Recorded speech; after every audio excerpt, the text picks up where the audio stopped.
হবে। এখন আমার প্রশ্ন হচ্ছে, আপনারা যারা বিভিন্ন জায়গায় ভাসমান রয়েছেন তাদের কয়জন আসলে এই আইনের আওতায় আসা বা তালিকা আছে একটা সুনির্দিষ্ট আপনাদের? আমি আপনার প্রশ্নের যেটা উত্তর দিব যে আপনার যারা ব্রথেল গুলো উচ্ছেদ করে দেওয়া হয়েছে সেই মেয়েগুলোকে এই বাংলাদেশ থেকে চলে গেছে নাকি তাদেরকে ব্যাশ ফায়ার করে তাদেরকে মেরে ফেলা হয়েছে? তারা তো বাংলাদেশে আছে। তাদেরকে যদি কোনো ব্রথেলে জায়গা না দেওয়া হয় তাহলে তারা কোথায় যাবে? আসলে তো তারা ভাসমান হবেই। তারা আজকে আমি মনে করি যে বাংলাদেশ আজকে এখনো শান্ত আছে, যেটা এই যৌনকর্মী আছে মানে এরা সেবা দেয় বিদায় বলে আজকে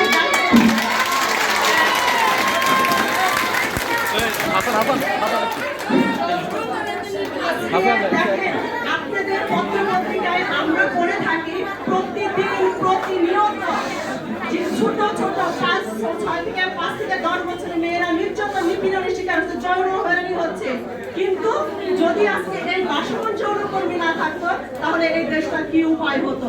কারণ আপনারা কি চান যে প্রত্যেকটা মেয়ে অ্যাফিডেভিট নিয়ে রাস্তায় দাঁড়াবে? আমরা তো ছিলাম যে মেয়েগুলা যে ব্রথেলে ছিল, তারা যদি আজকে ব্রথেলে থাকতো কি অসুবিধাটা ছিল? তারা তো একটা গণ্ডির ভিতরে তারা কাজটা করতো। কেন উচ্ছেদ করা হয়েছিল? সেই আজকে টানবাজার, লিংতলি, আজকে নারায়ণগঞ্জে এই যে এইসব জায়গায় যখন মাদারীপুর নিজস্ব যৌনকর্মীদের নিজেদের জায়গায় তারা তাদের পেশাটা করে খাচ্ছে, সেখান থেকে তাদেরকে উচ্ছেদ করে দেওয়া হয়েছে।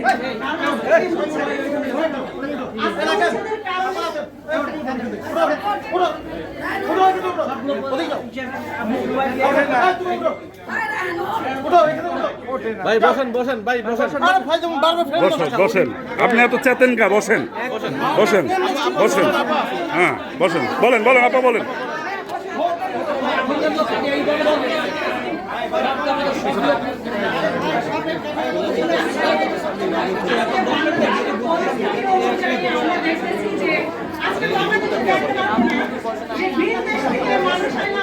জায়গা দিয়েছে আপনার এই বাংলাদেশে স্থান পেয়েছে।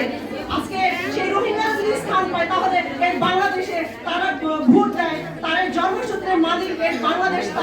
আমাদের যৌনকর্মীরা ওই বাংলাদেশে জন্মিয়েছে এবং তাদের জন্য আজকে নির্যাতন নিপীড়নের শিকার হচ্ছে। আপা প্রশ্নটা হাসান রাখো। আপা একটা প্রশ্ন একটু। আচ্ছা আপনাদের প্রশ্ন হচ্ছে এখানে দাবি ছিল 10টা, হ্যাঁ 10টা দাবির মধ্যে কোথাও একটা দাবি তো উল্লেখ নাই যে আপনারা নির্দিষ্ট কোনো স্পট চাচ্ছেন বা একটা জায়গা চাচ্ছেন।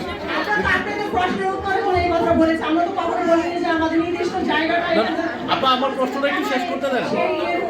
আপা আমি আপনার রিলেভেন্ট প্রশ্ন করছি, একটু সময় দেন। আপনার যে 10টা দাবি আছে সেখানে নির্দিষ্ট কোনো জায়গায় উল্লেখ নেই, কিন্তু সরকারি যে আইন রয়েছে সেখানে 14টা জায়গার কথা উল্লেখ আছে। আপনারা এই দাবিগুলোর মধ্যে নির্দিষ্ট জায়গা চাইলেন না কেন সেটা একটু জানতে চাচ্ছি। যে বাসমান না থেকে আপনারা যদি নির্দিষ্ট জায়গায় থাকেন বা আপনাদের আইন নিয়ম মেনেই যদি আপনারা কাজটা করেন সেটা ভালো হতো কিনা।